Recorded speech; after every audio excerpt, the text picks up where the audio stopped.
Welcome in, everybody. My name is Bryce Kuhn here on The Crowded Booth, and it is a loaded Monday night show as we get ready to bring it to you live here from around 8:40 Eastern to maybe 9:30 Eastern as well if you're in the Central Time Zone. We appreciate you. Make sure you hit that like button. Make sure you subscribe. Transfer portal talk and an early preview and predictions of the first round of the inaugural 12-team college football playoff. All that and more coming on tonight's episode of The Crowded Booth.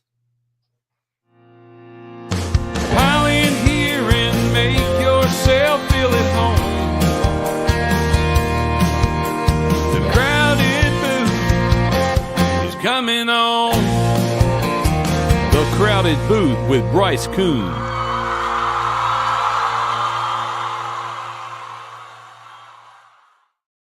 Welcome in, everybody. My name is Bryce Kuhn alongside Will Manis and Ralph Leary. Happy Monday to you. It is December 16th, 2024. And ladies and gentlemen, it has been quite a while. Let's welcome and let's give a clap to my man, John Burns, back in the chat. Jacket fans, remember, winning ain't free. Send a check, even if it's only $100. We need 40,000 fans sending a check every quarter. That would be $16 million annually. I will say something. John Burns might be onto something here. Because we're starting to see, fellas, now 3 head coaches have gone public with either a matching program or donating portions of their contract. We're really starting to see as we get into the revenue sharing era of college football. We feel like we're moving towards that at least, that coaches are getting more involved. Fans should as well. We're seeing collective skyrocket, especially down here in Baton Rouge. Happy December. Happy transfer portal season. I'll start with you, Will. How does it feel to be talking about essentially college football free agency?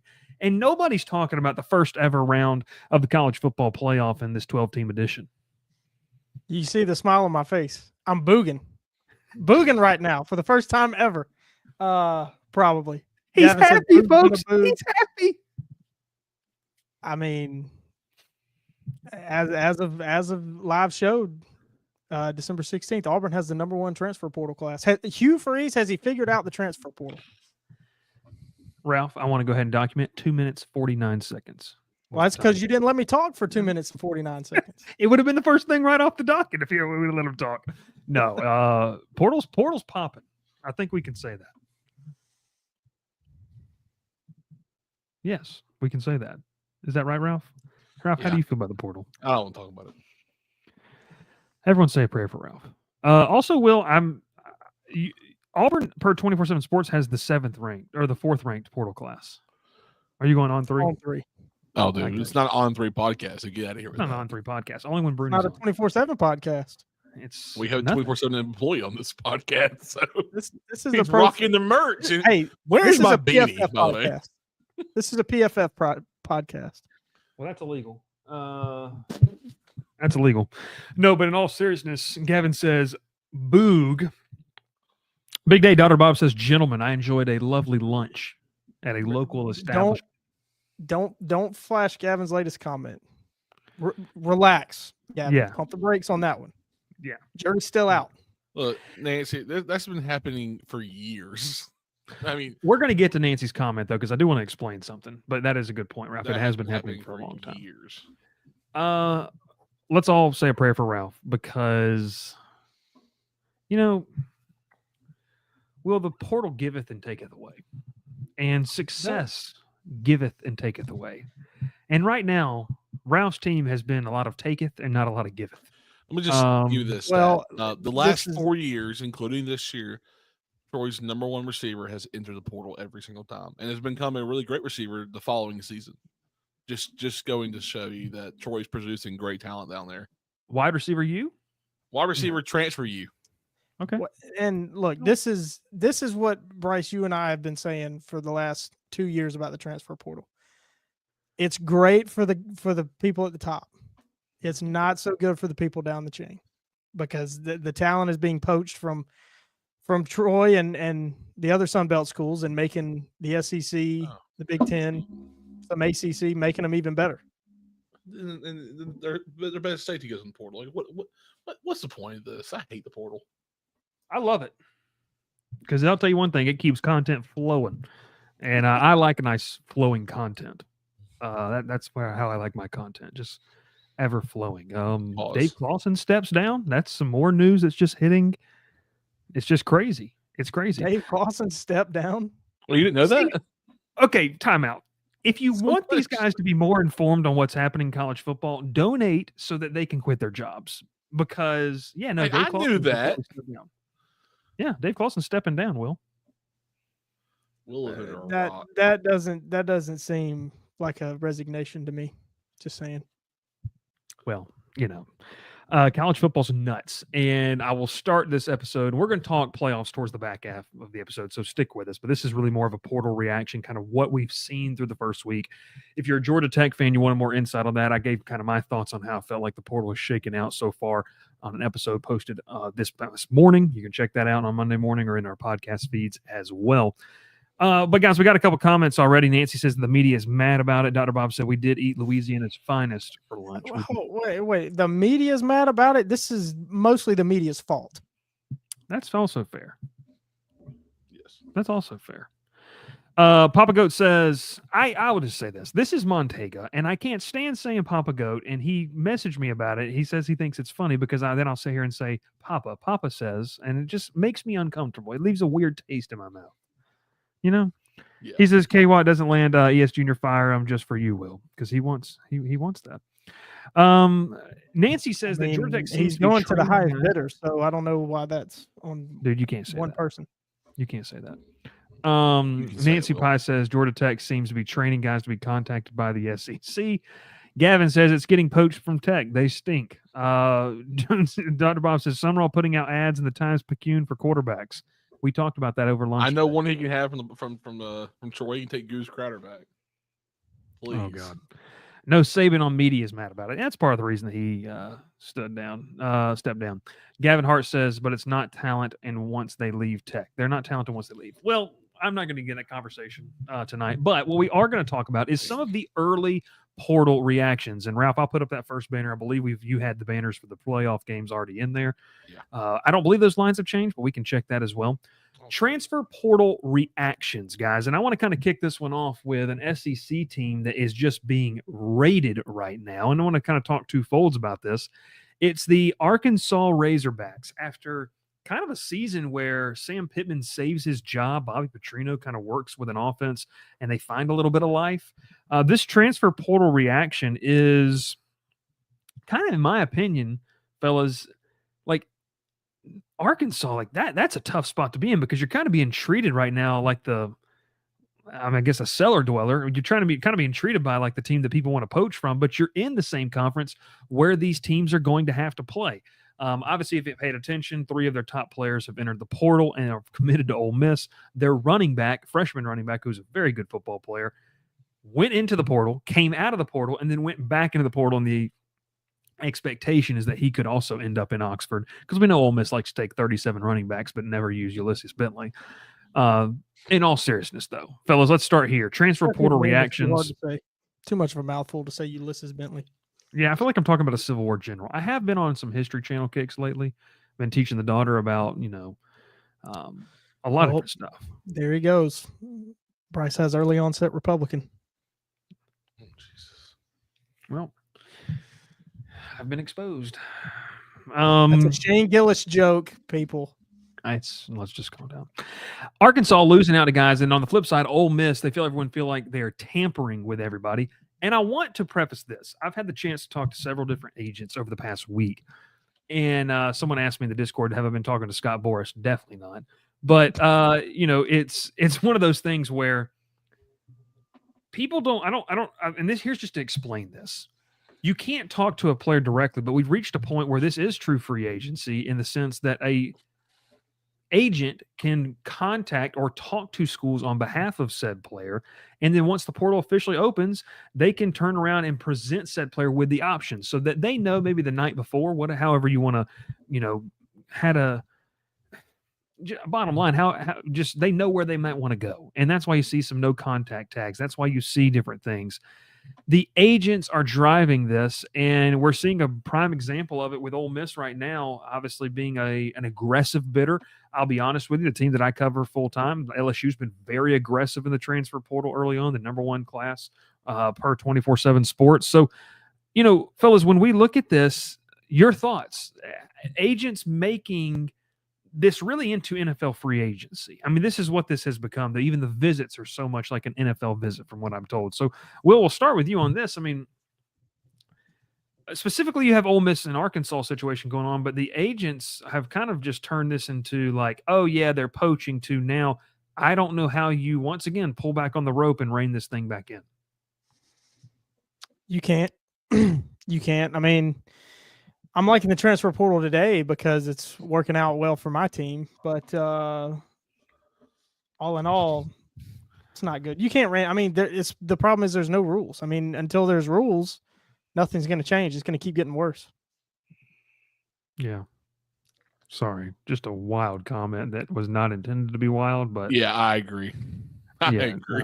That was just a wrong tragedy there, but yeah. Papa Goat says poor choice of words there. Yes, poor choice of words.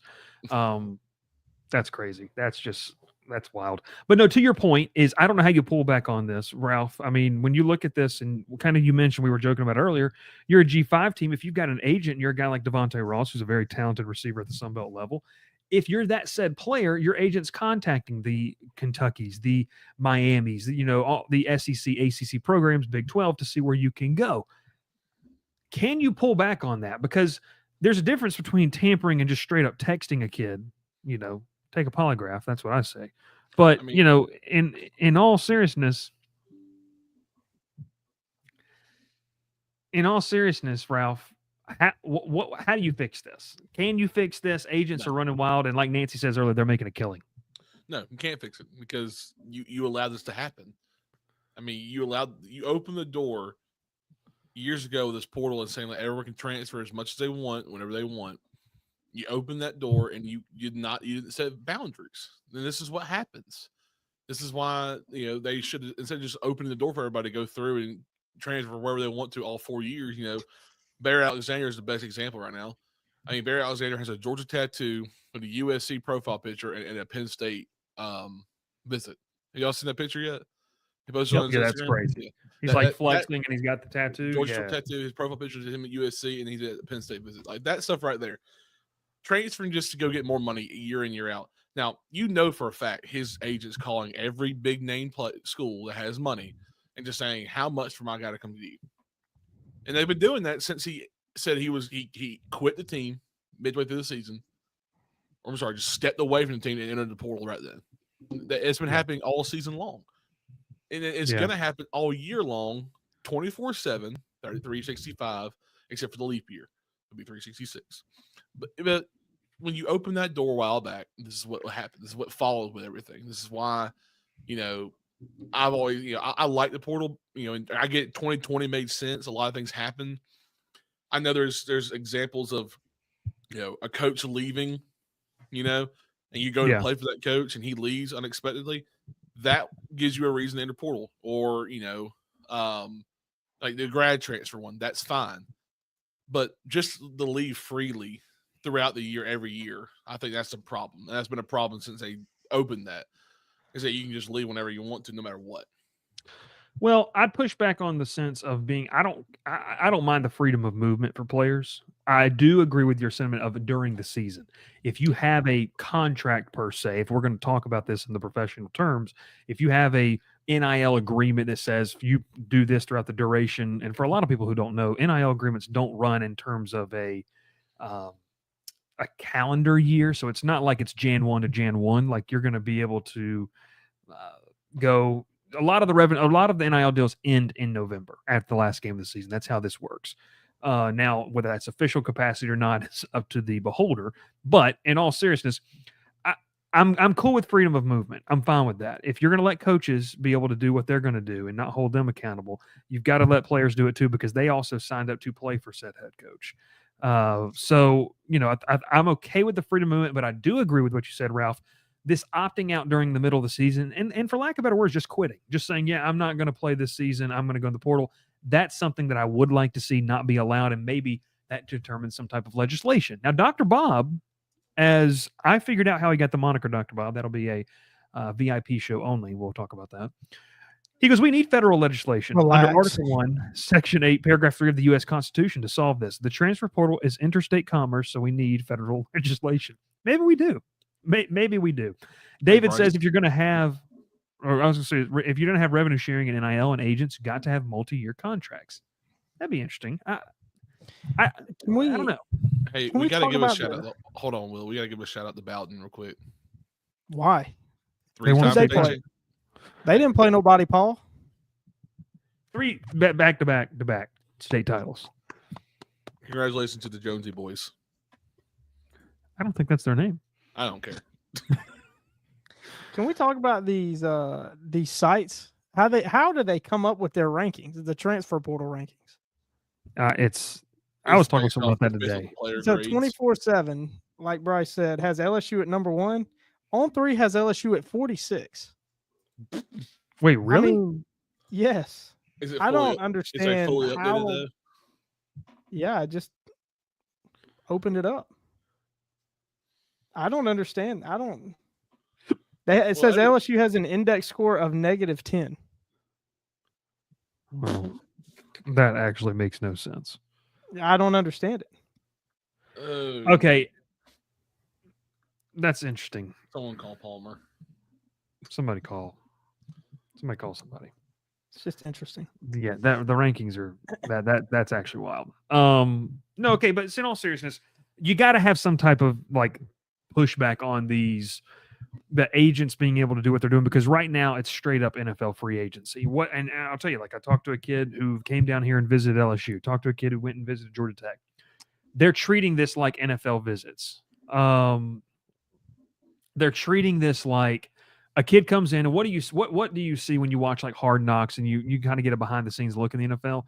Guys, certainly they say, okay, here's 3 or 4 things we're going to lay out at a visit. You're going to get here, you're going to fly in. We're going to either get you a meeting with the head coach and your potential position coach to where you learn the landscape of how we'd like to use you. The second aspect is we're going to take you on a tour of the facilities, which is more specifically for the college level. And then the third is the negotiation aspect. Here's what we can offer you in NIL. Here's what we can offer you outside of that.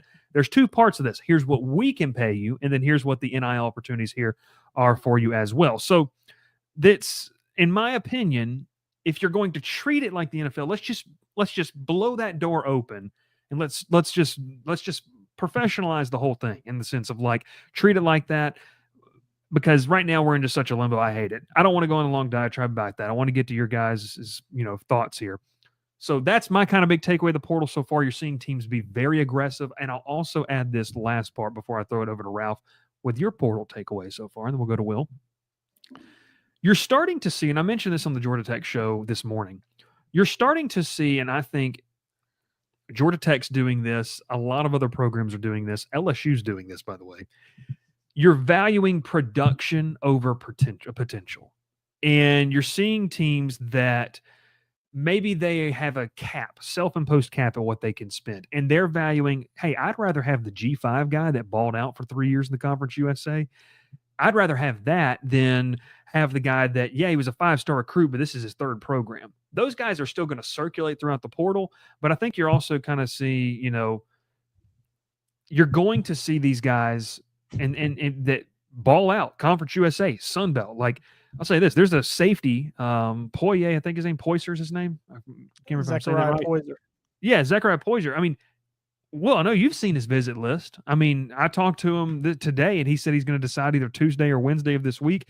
And I could be wrong now. It's like LSU, Auburn, Miami's in the mix, Georgia was in the mix. Like, you're talking about a guy that balled out at Jacksonville State. So I like that teams are valuing potential or valuing production, because I think that's how the portal should be. Reward the kids that were undervalued during the high school recruiting process who exceed their value and then get that chance to play up there.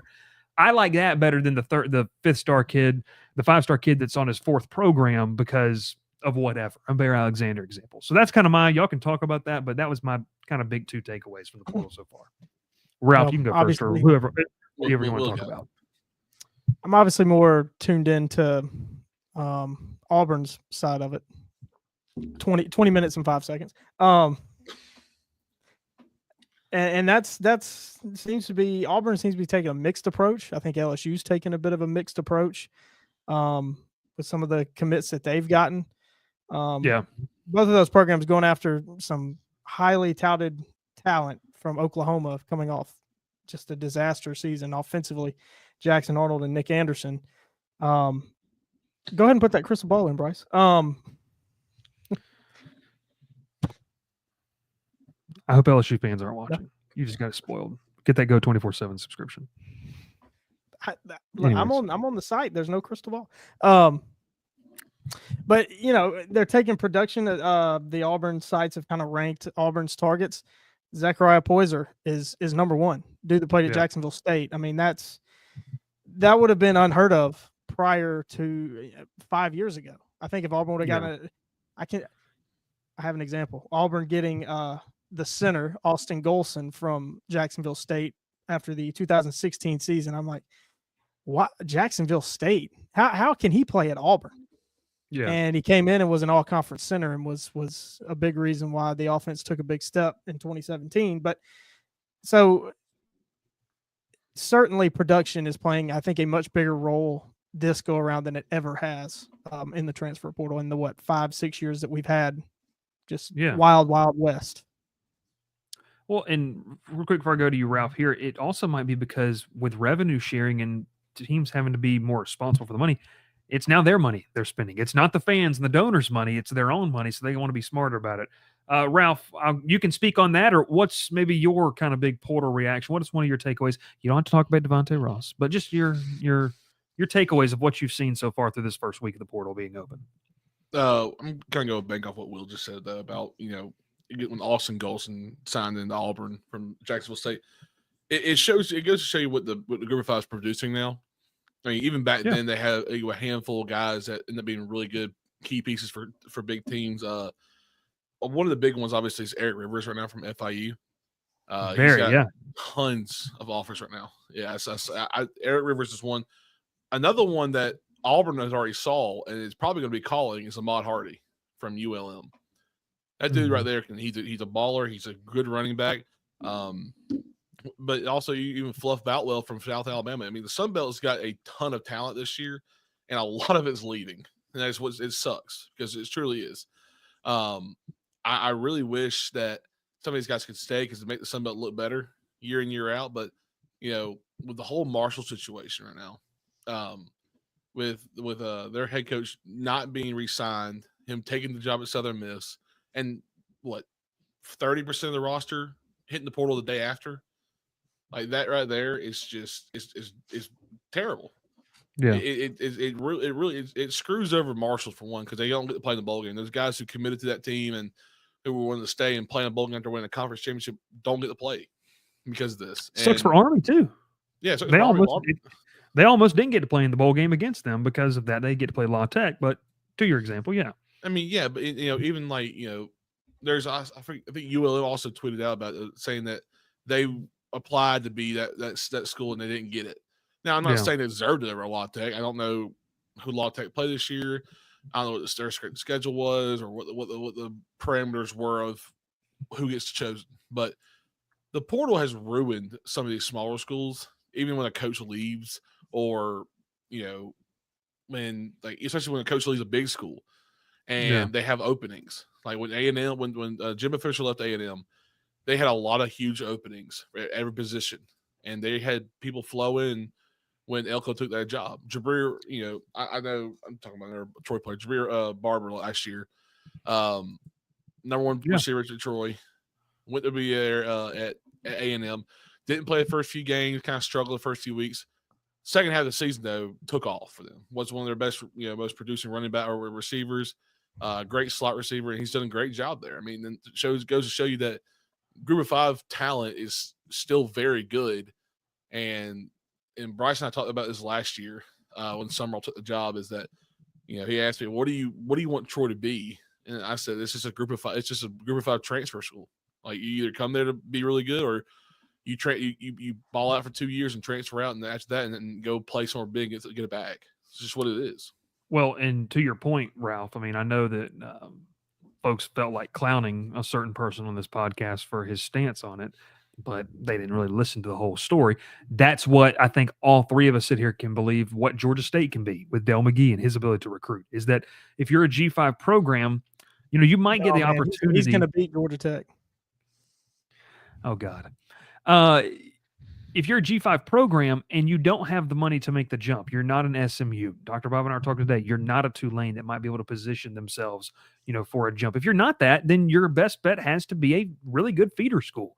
And just to be that program where, hey, if you're undervalued by the P4, you can come here, ball out for a year or two, and we'll send you to that SEC school. So, especially the Sun Belt, they're really well positioned. In fact, that typically an SEC team plays at least one Sun Belt team a year. You've got that opportunity to showcase what you could do. It could be interesting. I'm sorry. Sorry, Will. There's a Sun Belt team that's going to beat an SEC team in September.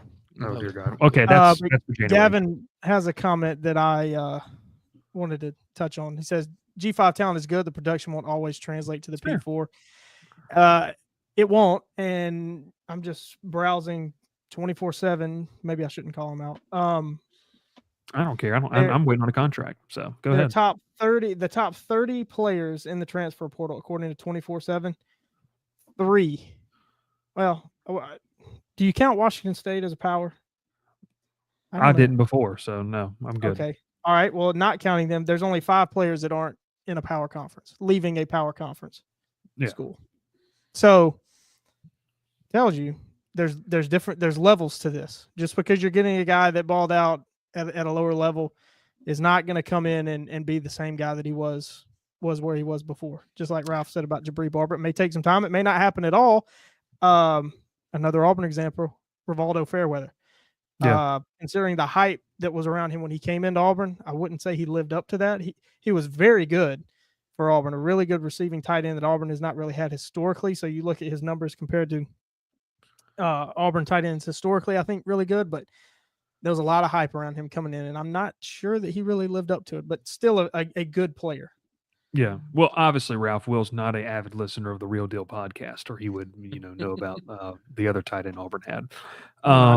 Luke Deal's a true Auburn man. He's an Auburn man. Is that what he is? An Auburn man? He is. That's awesome. I love that. He lives by the creed. He's not a dog. He's not a dog, though. That's all. He doesn't have that dog. The dog's gone. He's going to Texas A&M. To be the kickoff team specialist. What do you mean? Oh God. Get those unnecessary roughness.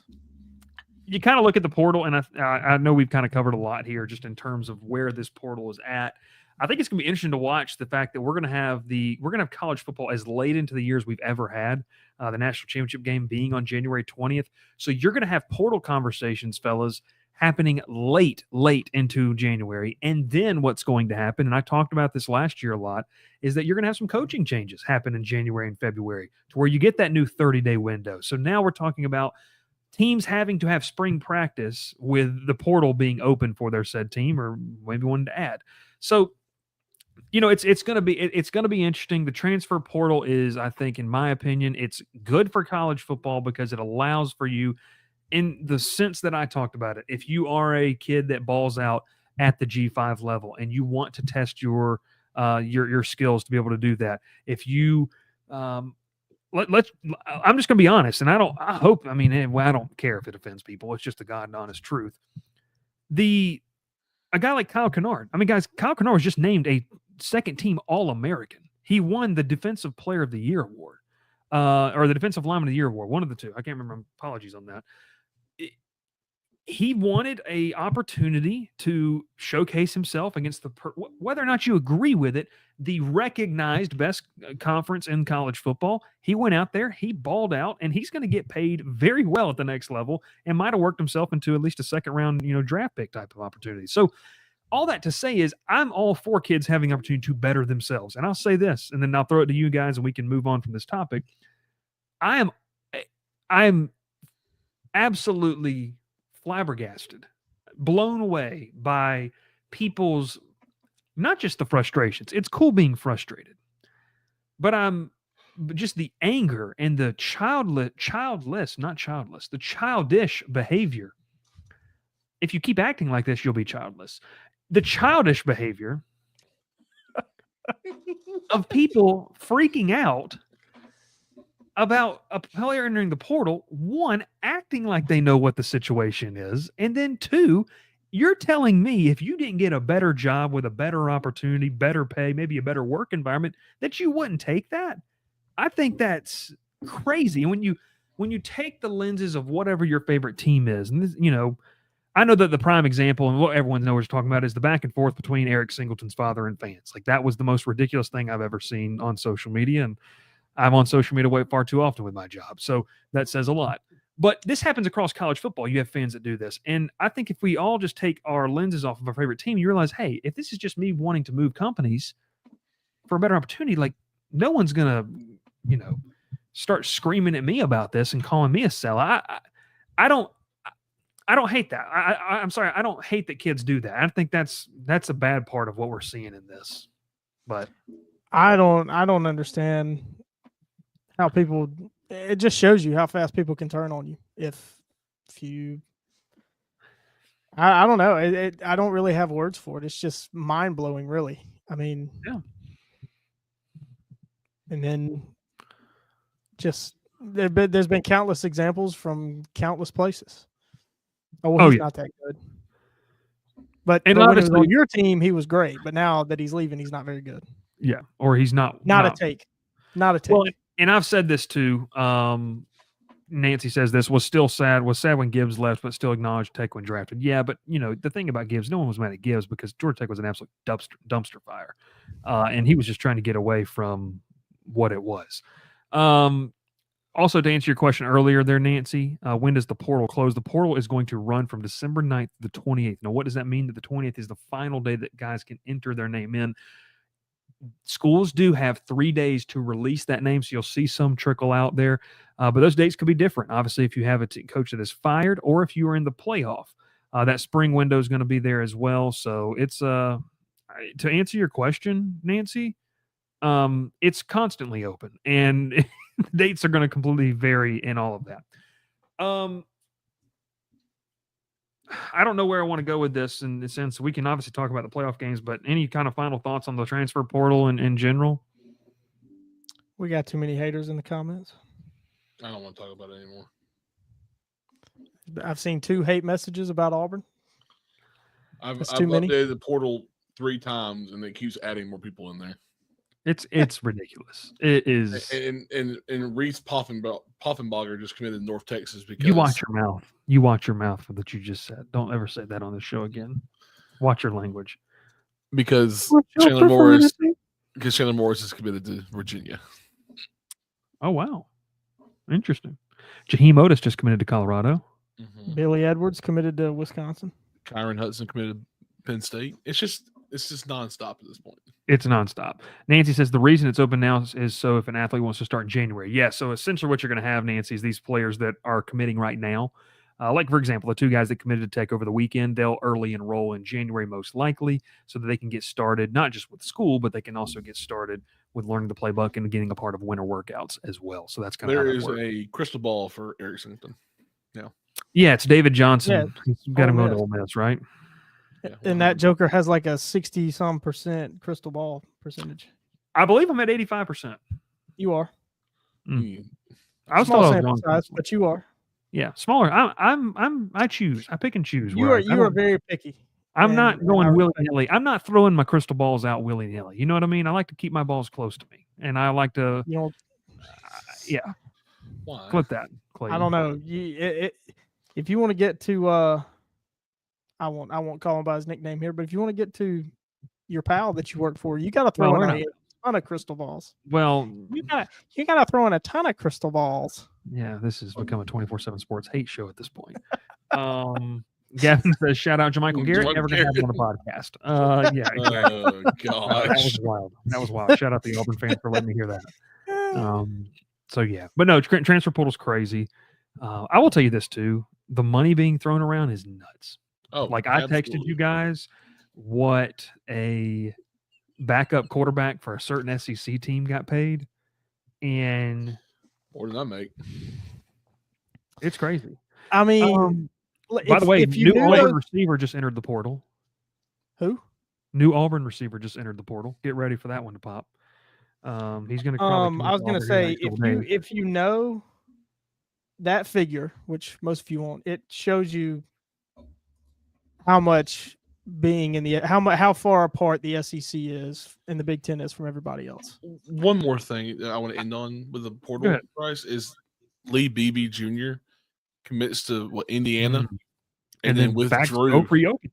Now he's free again. So because he definitely heard another offer before he even when he committed to Indiana, he got another offer from somewhere else and he liked it more. So he's definitely going somewhere else. So wait a minute. That you said there's an Auburn receiver. You're not going to say the name. No. I'm saying there's going to be a receiver that's going to commit to Auburn that just entered the portal. Oh, he just entered the portal. Mm-hmm. Oh, dang. He just entered the portal. He's going to commit. Do you think it will tick the model, my personal model, up to 9 wins for Auburn? I know if I mention his name, these Georgia Tech fans are going to be absolutely ticked off. I'll just I already know who it is. I already know who it is then. Who? Gavin says he Googled Sig and didn't like him. Whoa, breaking news here on the live show. Did he play at a group of 5 school 2 years ago? I don't know. No, he did not. Ralph enters the portal, commits to FedEx in a wild turn of events. Ralph, would you like to talk about it? Please talk about your decision to commit. Or are you still repping the UPS shirt? Is that fake news? No, it's not fake news. I would never go to FedEx. That's just false. What? No, why would I go to FedEx? That's not out here sounding like Nick Saban, like I will not news. be Alabama's coach. I would not go to FedEx. Not Eric Rivers, is it? FedEx has that bigger NIL. I don't think they do. Are you talking about Eli Stein, the long snapper? No, I'm talking about a guy with. I'm not going to say it because if I say it, I updated it to the first thing I refreshed the portal. Eli Stein, long snapper, leaving Arkansas to go to Wisconsin. He's already played at 2 SEC teams.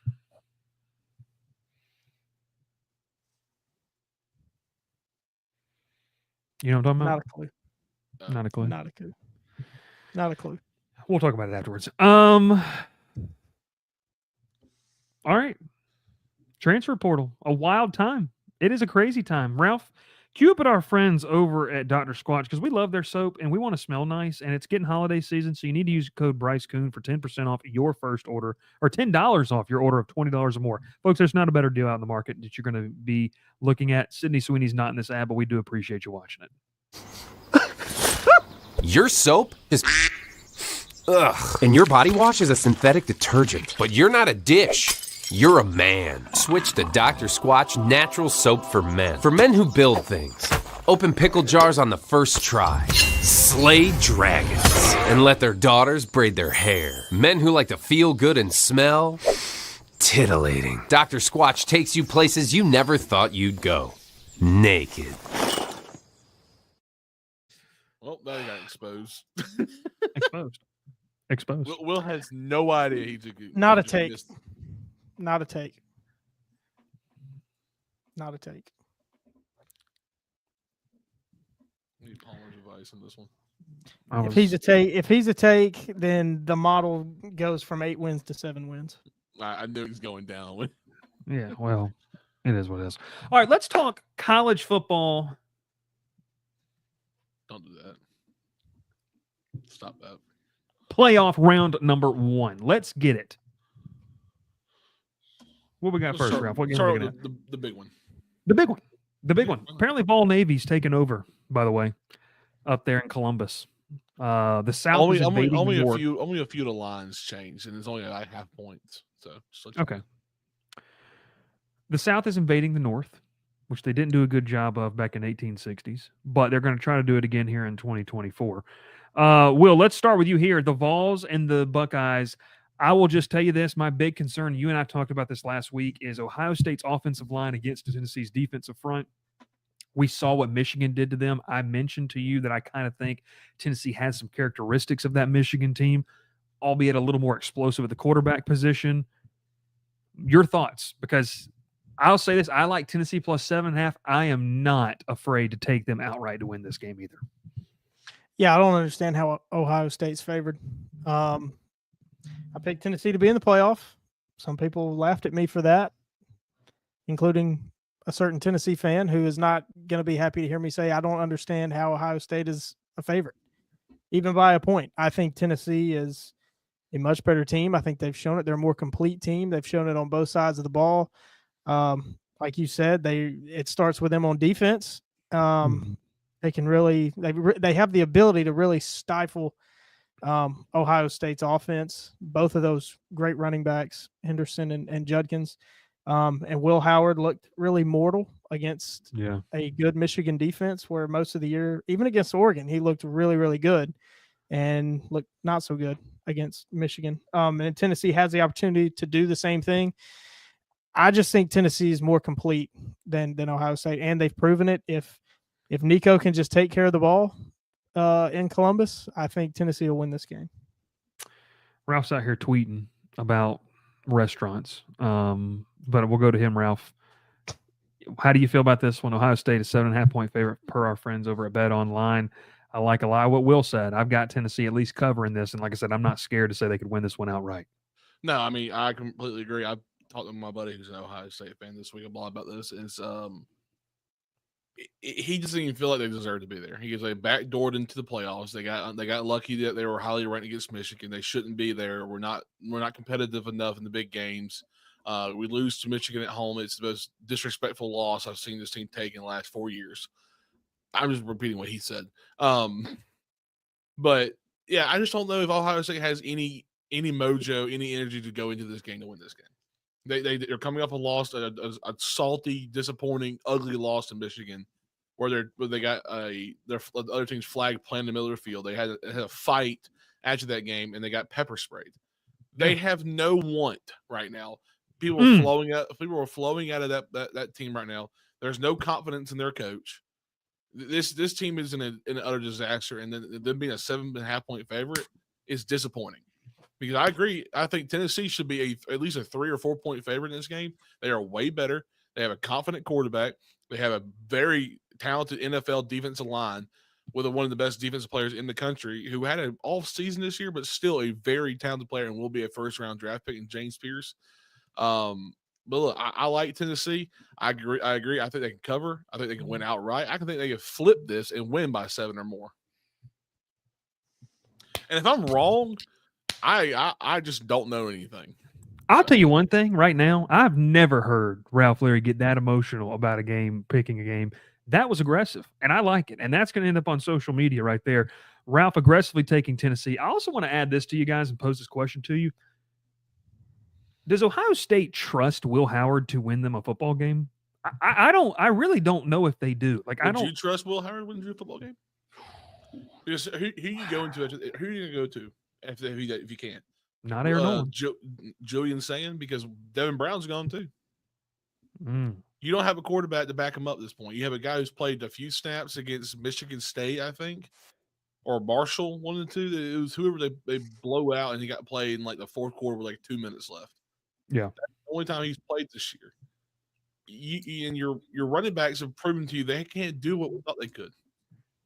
I mean, we were expecting. I mean, you had 2 running backs that would start at any other Power 5 school in the country as number 1 running back and go over for 1,000 yards. And I don't think they combined for 1,000 yards. They probably did, actually, but I'm just being exaggerating at this point. Will, you trust Will Howard? No, but I trust those 2 running backs. If they get the ground game going early, they're going to win. Yep. I say that about every game they play in. They should just go on the Wildcat and run the option with those 2. Oh, God. Well, there we go. Mr. Triple Option Miami of Ohio will. I'll say this. I gave up on that after that. All things considered, by the way, the college football season's over for Will, because the final game of the season was last Saturday as Army and Navy played. So he don't even know why we're playing this game. It was unfortunately a blowout. Yeah.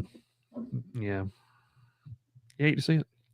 Tennessee, Ohio State. I'm taking the Vols to cover at 7.5. That's going to be my pick. Are we all on agreement of that? Is that what you're taking on the spread here? Yes. Yes. Any final ideas? Anything else you want to say? If not, let's move along. Let's go to game number 2. This is actually the final game of the weekend. We're going in reverse order. I just have it in the order I had it as. Is this still updated? Is Texas still an 11.5-point favorite? Yeah, it was 11 point. Now it's 11.5. According to Bet Online, it's 11.5. Will, you start us off here. I'm taking Clemson to cover that, and would not be surprised if Clemson pulls this upset off. I think Clemson is a terrible matchup for Texas. Clemson is built very similarly to Georgia, and we saw what happened in both of those games Texas played against Georgia. Clemson's front seven, I think we've said it all year long, has one of the best front sevens in America, which people still seems like are not talking about. It's really good. They have the ability to slow down any run game. They can get to the quarterback. Quinn Ewers probably still won't be 100% for this game, which will make it even harder for Texas.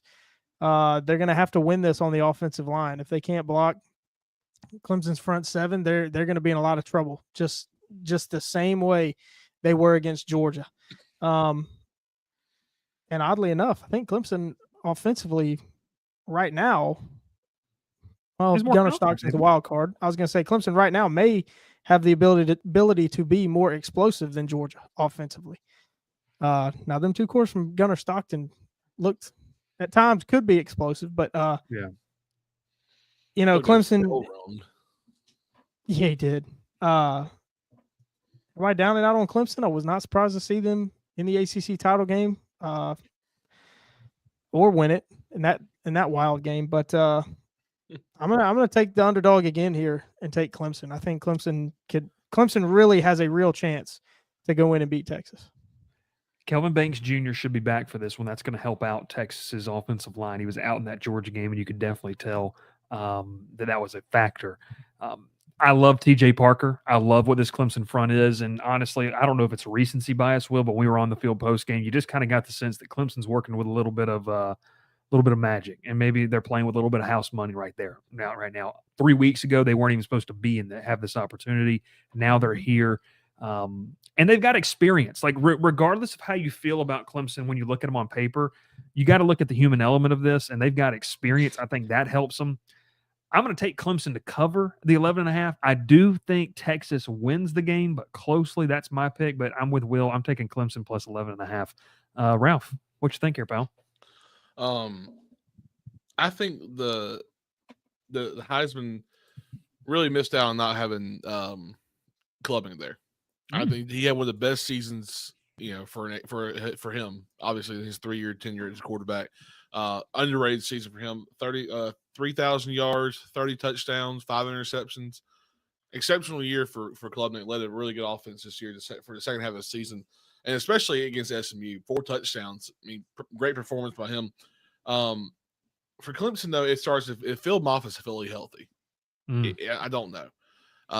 There hasn't been anything huge. Yes, huge. There has been no word on his abilities to go the full game on Saturday. Yeah. If I'm right about that, Saturday, right?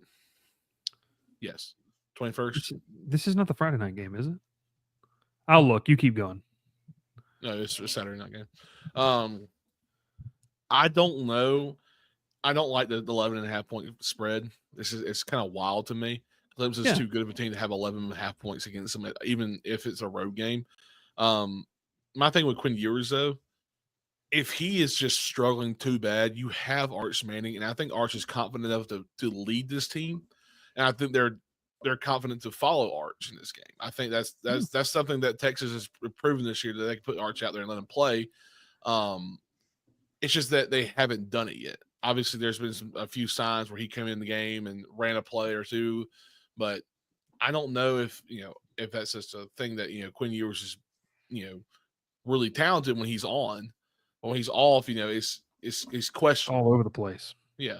But I'd really like to see this. Is it Quinn Wisner or Q Wisner, Texas running back? He has been exceptional this year. They have to get him going early in the game. That's their run game really based around him. Matthew Golden, obviously, Isaiah Bond. They're 2 receivers that have done really well this year. So it's just, I think it's going to be I don't want to call it a grudge match because I don't think it will be. I think this will be a high scoring game. TJ Parker's going to live rent free in Texas backfield. But other than that, they're going to move the ball pretty well against them. But I think Clemson does the same thing as Texas' defense. I just think they have more weapons right now that they're playing better. They're playing better. There's something to that. I think what ultimately will hold them off in terms of why I'm picking Texas to win is Texas's secondary is one of the more improved units year to year that we've seen in 2024. They've been much better. They got torched last year, especially in that playoff game, against Washington. Which was an unreal passing attack, but they really improved there at that position, and a big reason why former Clemson Tiger Andrew Makuba, the safety over there in Austin. Another one is he didn't play very much all year. We had 30 catches this year. DeAndre Moore Jr. for Texas, huge touchdown against Georgia. He's a fast receiver. He will be playing a lot more against Clemson. Yeah. Pause. Can take the top off. Not that we want Will to, but Will's supporting an old school brand tonight. By the way, hey, I rock those shirts in high school or middle school at least. I love it. What's that supposed to mean? That Will's a middle school boy. Clemson and Texas. That's a good one. As we wrap up that one, let's go to the other two contests. We've got one on Friday night. We obviously have one, the first one on Saturday. And it is the Pony Express from Dallas. Peruna not invited up to Happy Valley, so it's not going to be a fully Happy Valley. Penn State an 8.5-point favorite. A lot of people talking about the weather in this one, folks. So, Ralph, I'll start with you in this. Penn State at home, that defense is suffocating. But we saw in the Big Ten title game, and Will and I were talking about this last week, if that type of offense comes out to play in the playoffs, Penn State has a shot to win the whole thing. Like, they have the defense to win a title. But I think that's the whole storyline. Kevin Jennings can work his magic. I love what he brings to the table in SMU. But if Penn State's offense and Drew Aller, who announced he's coming back, if that's, if they perform, I think this could be a comfortable win, a double-digit win for Penn State if they can take care of business at home. So, Ralph, we'll start off with you on this one. Well, it goes to show you that, once again, that James Franklin can't win big games in the Big Ten championship game. This is going to be one of the biggest games for his career, hosting a playoff game for the first round in the 12-team playoff. And sadly, it's a must-need win for James Franklin because you have done nothing against big teams at home, and now you're on the biggest stage of the home game of all year long. You have to win this game. Yeah, I know it's a playoff game, and everyone's like, "Well, you made the playoffs." No, for him, it's you got to win because you haven't won a playoff game at home all year. You have not won a big game at home in your tenure at Penn State, or a big game in general. Is it a must win or a can't lose? Ooh, that's a good question. That's a great question. Great post question there, Wilbur. Ralph, for the political, I'm going to defer until the end of the question. I like that. That's a great question that I won't be answering. I don't think Drew Aller needs to do much in this game. I really don't. I think Nick Singleton himself will do enough. Hating on the ponies. You're hating on the ponies. I'm not hating on the ponies. I'm just saying that Drew Aller will not be relying on Drew Aller. Oh, you didn't go to Charlotte. You hate Peruna. That's what I heard. You hate Peruna. I agree. No, but I think it starts with the run game for Penn State. They got to get it going. They're going to be comfortable at home. They're having the wide out, of course. But I can't. Which is a joke, by the way. Hey, look, but sorry, I can't do it. SMU wins this game outright. Kevin Jennings leads this team. I don't care about anything else. It's always going to be the 2-1-4, baby. It's all about Dallas. I wish I had some SMU merch. Yeah, unfortunate. Not my problem. But look, it starts with Kevin Jennings. It ends with Kevin Jennings. This guy, the team falls behind him, and we've been on the train since the spring. No one believed in us. They doubted us. I was right. We were right. Bryce was right. Will was right. For once, y'all can just say we were right. Thank you. I like it, Ralph. I like it. Ralph feeling alive tonight on the show. Will, I'll go back to you on this one because we kind of talked about this game when I guess last week when we took a way too early look at some of these. 8.5 points on the road. How do you feel? Where are you rolling? Ralph said he's taking the 8.5 point spread and the ponies outright. Are you going to give Dallas that much love, or where you were leaning with this one? I don't know if I can give them that much love. I mean, I'm very concerned about thinking back to the slow start SMU had in the ACC title game right up. At that point, the biggest game that SMU has played in 40 years, you could say.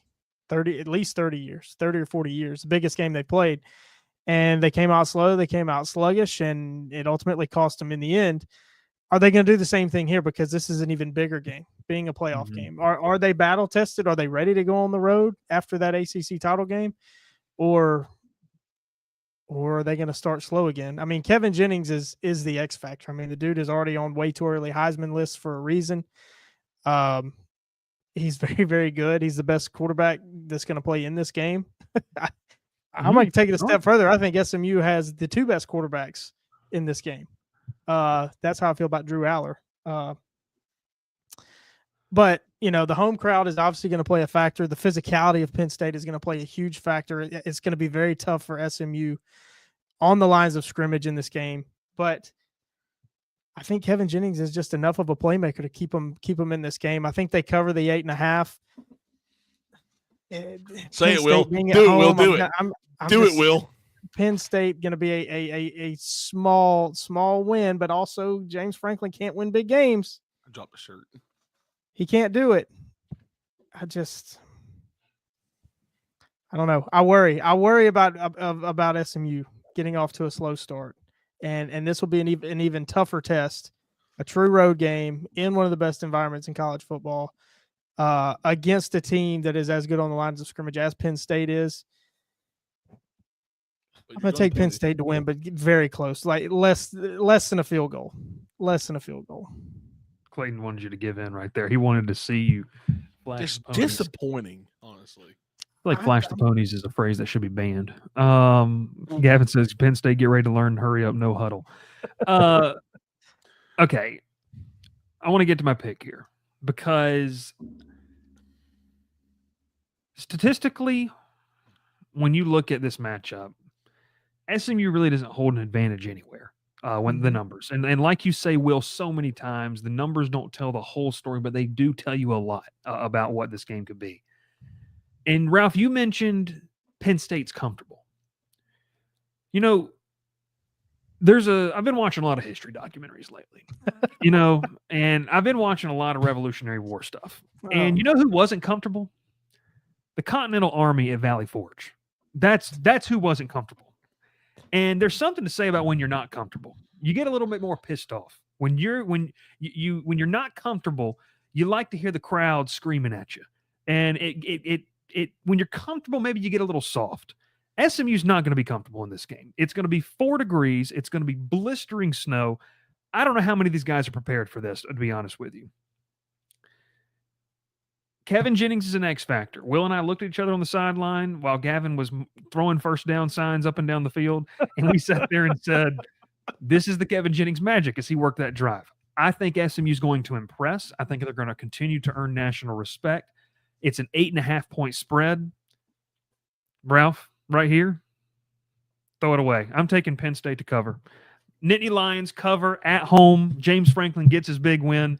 I love the ponies. I love Peruna. Nope. I'm taking the Nittany Lions to win. There goes our invitation. Sometimes you got to slap the hand of the man away. Yeah, it's both of y'all's invitations gone. I'm still going. Well, you'd have to get off day, wouldn't you? Option day, baby. Option days. Now you have an option. Now there's an option day for Ralph to take a one-way flight to Dallas and never come back. I like it. Before we move on to the next topic conversation, there was a time where Ralph has a family member who is an interesting person, to say the least. And this family member, one time Ralph convinced that Ralph was hired on staff. I don't know if you know this, Will. I got Ralph a shirt. I don't remember. What was it, it's the short sleeve hoodie. The short sleeve section 103 hoodie. Yeah, it wasn't that one. No, it was just that was sick. It was a Georgia Tech short sleeve hoodie. I think I still have it somewhere. Ralph wears this, Will, and said family member legitimately thinks that Ralph is on staff at Georgia Tech as on the football coaching staff. And so I sent him a picture of Bryce. He's interviewing some players, and said, yes, talking to some of the guys right now. And this guy completely bought it. And this is also the person that went up to a cabin in the North Georgia mountains and made some choice comments about what happens in people's pants. But, it's also there too. All right, let's move on, baby, because the view count's climbing as we're having more fun. over an hour. Let's get to the last game on here on the To the one docket. that no one cares about. The Battle of Indiana. This line did not change. This one in the Tennessee, Ohio State ones, all the ones did not change. Who wants to go first here? I'll go ahead I'll and go. knock it out. Oh, Will, you got it first, bud. Shut up, Ralph. Go Notre Dame -7. Pretty straightforward. I think Google them. Coach Sig, Indiana, you've had a great year. Coach Sig, you win a lot. You've won everywhere. I think you crashed the party maybe a year too early to really push for a national title. They get a tough draw in Notre Dame, obviously having to go on the road. But Marcus Freeman, Notre Dame gets a ton of hate, but Bryce, I think you've said it a lot too, that Notre Dame is built like a Power 4 conference team. They're different.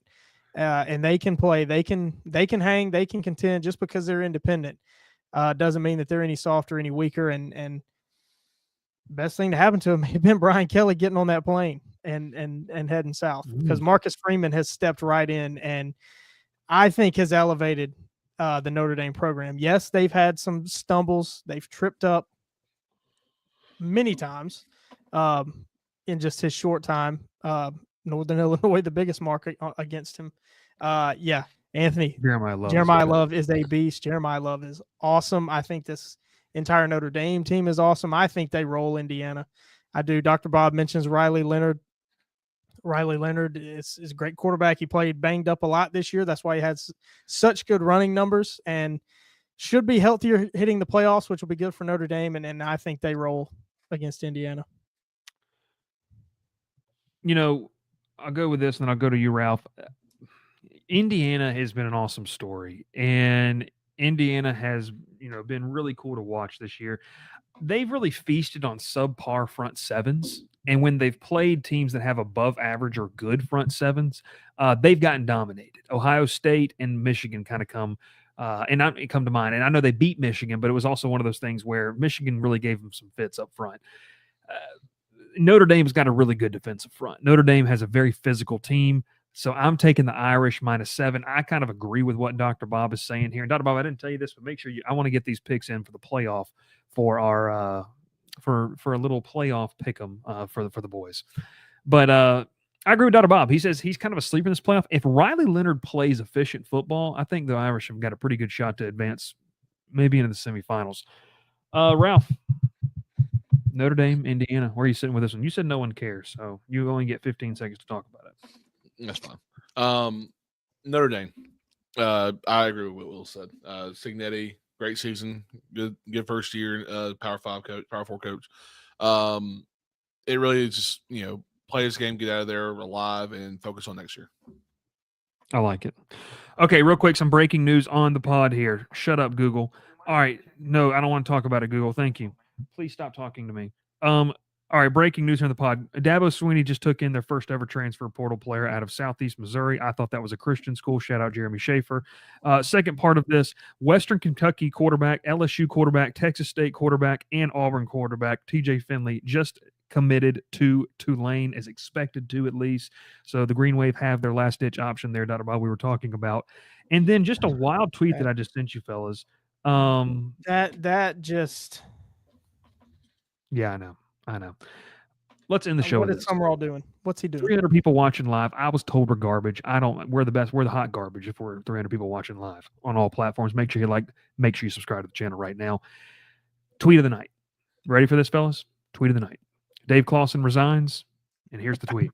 I'm being told that Dave Clawson put his letter of resignation in the Wake Forest AD's hand, but then held on to it for 5 additional minutes to honor #the slow mesh. That's great. What a way to end the show. Fantastic. There goes Gavin. And, man, what a night. What a night. Fantastic show, fellas. We'll be live on Wednesday where we go through. Maybe our graphics guy will do some work. We're going to go full through and predict our entire playoffs on Wednesday night. We'll catch you live 7:30 East. What is it? 7:30 Central, 8:30 Eastern. We'll see you then. Thanks so much for watching.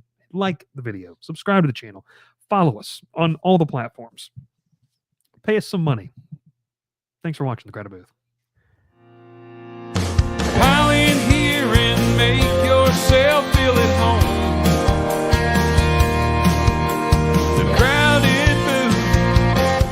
coming on. The Crowded Booth with Bryce Coon.